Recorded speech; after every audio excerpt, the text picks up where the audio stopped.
Hi hello வணக்கம் welcome to Alex travellers kitchen. இன்றைக்கி நம்ம பார்க்க போகிற டிஷ் என்ன அப்படின்னு பார்த்தீங்கன்னா, இன்றைக்கி சூப்பரான ஒரு மீன் பொரியல் தாங்க பண்ண போகிறோம். அந்த மீன் என்னென்னு பார்த்தீங்கன்னா பன்னா மீன்.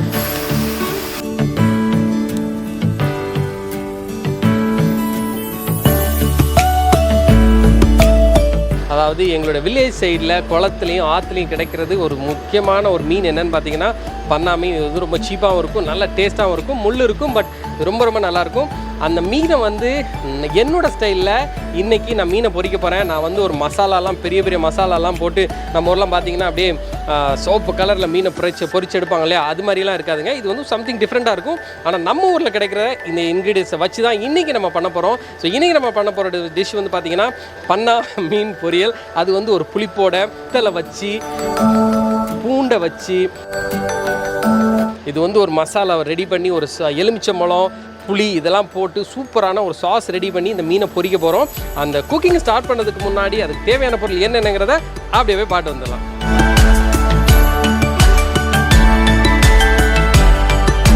ஸோ இப்போ நம்ம என்ன பண்ண போகிறோம்னா, முதல்ல வந்து இந்த மீனை பொரிக்கிறதுக்கு நம்ம வந்து ஒரு சாஸ் ஒன்று ரெடி பண்ண போகிறோம். அது எதில் பண்ண போகிறோன்னா, நம்ம வந்து ஒரு 8 வத்தல் எடுத்துக்கோங்க, அதோட 10 பூண்டு, 2 சின்ன வெங்காயம் உங்கள்கிட்ட இருந்தால் போடுங்க, அப்படி இல்லாட்டினா பெரிய வெங்காயம் போடலாம், ஒன்றும் பிரச்சனையே இல்லை.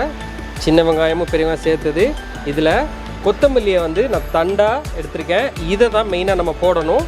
இதை போட்டுட்டு நம்ம என்ன பண்ண போகிறோன்னா, இப்போ இதை வந்து நம்ம அதாவது ரொம்ப பேஸ்ட்டாக அரைக்கக்கூடாது, கொஞ்சம் அப்படி வாயில் கடிபடுற மாதிரி நம்ம இதை அரைச்சி எடுத்துக்கலாம். பேன் வந்து நல்லா சூடான உடனே 5 ml ஆயில் விட்டுக்கோங்க. அதோட நம்ம அரைச்சி வச்சுருக்கிற இந்த பேஸ்ட்டை அப்படியே இதில் ஆட் பண்ணிடலாம்.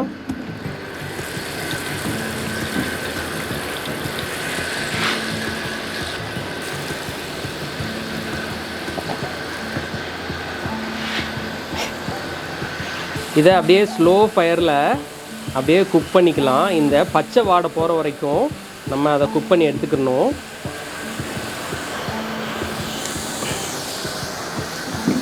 வேணும்னா கொஞ்சம் எண்ணெய் ஆட் பண்ணிக்கலாம். நீங்கள் வந்து ட்ரை ஆகுதுன்னு தெரிஞ்சால் கொஞ்சம் எண்ணெய் ஆட் பண்ணிக்கோங்க.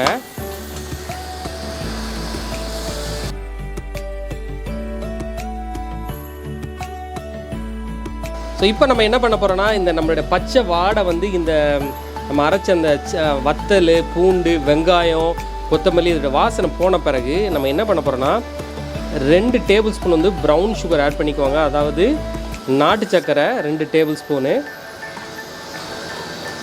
அதோட எலுமிச்சம்பழம் ஒரு 2 எலுமிச்சம்பழத்தை நல்லா புளிஞ்சு விட்டுருங்க.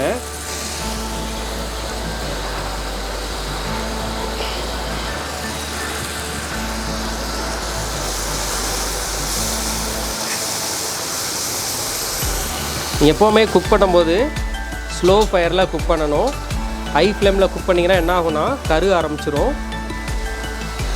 அதுக்கப்புறம் நம்ம 2 டேபிள் ஸ்பூன் சோயா சாஸ் ஊற்றிக்கோங்க.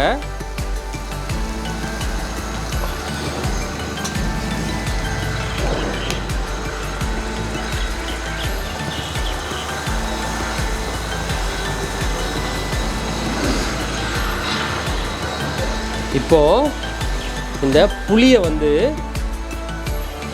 கரைச்சி லைட்டாக அதில் ஊற்றிடலாம்.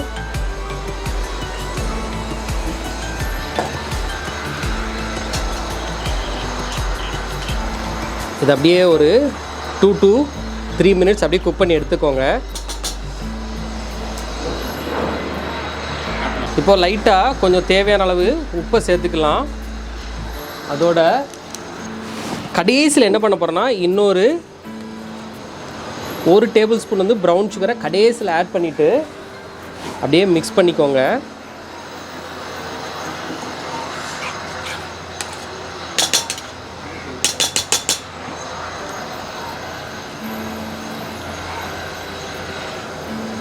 அவ்வளோதாங்க. இதை நம்ம இப்படியே ஆஃப் பண்ணிடலாம். நம்ம வந்து இந்த மீனை வந்து மேரினேட் பண்ண போகிறோம். அதாவது உப்பு போட்டுக்கலாம். மீனில் வந்து தண்ணி இருக்கக்கூடாதுங்க. நல்லா தண்ணியெல்லாம் தூர எடுத்துருங்க. மீனை வந்து நல்லா முதல்ல உப்பு போட்டு நல்லா மேரினேட் பண்ணி எடுத்துக்கலாம்.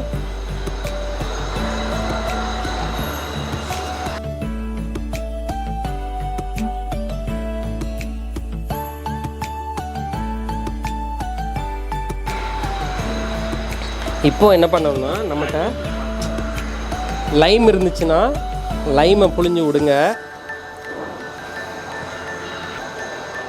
ஓகே, லைமை புழிஞ்சாச்சு. லைட்டாக அப்படியே மேரினேட் பண்ணிவிட்டு இப்போ நம்ம என்ன பண்ண போகிறோன்னா மைதா மாவை அதை அப்படியே மேலே போட்டுடலாம்.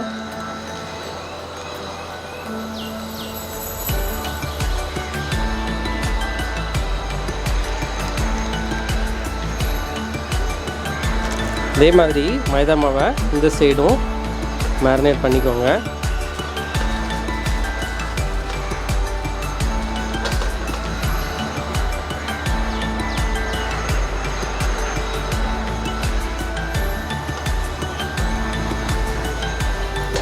இப்போது இதை அப்படியே எடுத்து நம்ம என்ன பண்ணோம்னா ஒரு பாத்திரத்தில் போட்டு பொரித்து எடுத்துடலாம். இப்போது நம்ம வந்து என்ன பண்ணியிருக்கோன்னா ஒரு தாச்சி எடுத்துருக்கோம். தாச்சி நல்லா சூடானோடனே நம்ம கொஞ்சம் எண்ணெயை ஊற்றிடலாம். எண்ணெய் நல்லா சூடான உடனே நம்ம அந்த வச்சுருக்க அந்த மீனை அப்படியே உள்ளே போட்டு பொரித்து எடுத்துடலாம்.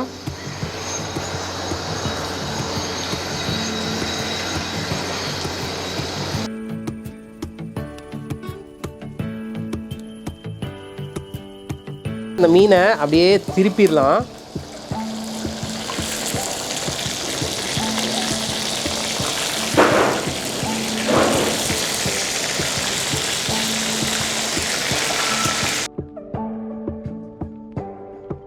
ஸோ இப்போ இந்த மீனை அப்படியே நம்ம தனியாக எடுத்துடலாம். எடுத்து ஒரு பிளேட்டுக்கு மாற்றிடுங்க. ஸோ இப்போ நம்ம என்ன பண்ண போகிறோன்னா என்கிட்ட இருக்கிற இந்த புளி கரைசலை அப்படியே மேலே தடவிடுங்க. தடவிட்டு அதே மாதிரி நீங்கள் என்ன பண்ணணும்னா லைட்டாக டர்ன் பண்ணி அந்த சைட்லையும் லைட்டாக அப்படியே தடவிக்கோங்க.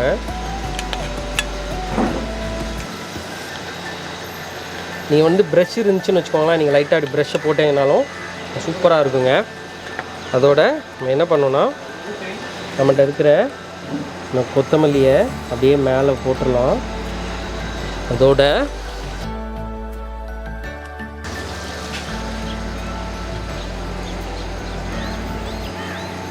சில்லி வச்சுட்டு அவ்வளோதாங்க, நம்மளுடைய அந்த மீன் பொரியல் ரெடி ஆயாச்சு.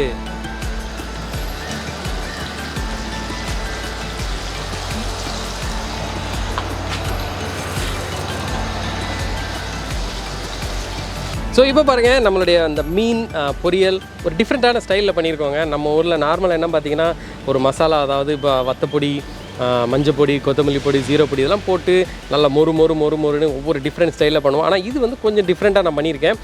இது வந்து நீங்களும் வீட்டில் ட்ரை பண்ணி பார்க்கலாம். இது எல்லாமே நம்ம வீட்டில் கிடைக்கிறதா. இது வந்து செமையாக ஒரு நாட்டு சர்க்கரையை போட்டு ஒரு லெமனை ஊற்றி புளியை கரைசலை ஊற்றி செமையான ஒரு மீன் பொரியலை நீங்கள் வீட்டில் ட்ரை பண்ணி பாருங்கள். ஸோ இதே மாதிரி இதை நான் சாப்பிட்டு பார்த்துட்டு நல்லா இருக்குது அப்படிங்கிற நீங்கள் வீட்டில் ட்ரை பண்ணி பாருங்கள். நம்ம ஊரில் கிடைக்கிற இதே பண்ணா மீனில் தான் நான் பண்ணியிருக்கேன். ஸோ இதே மாதிரி சீக்கிரம் நெக்ஸ்ட் வீடியோவில் சந்திக்கிறேன். Till then take care, see you, bye bye.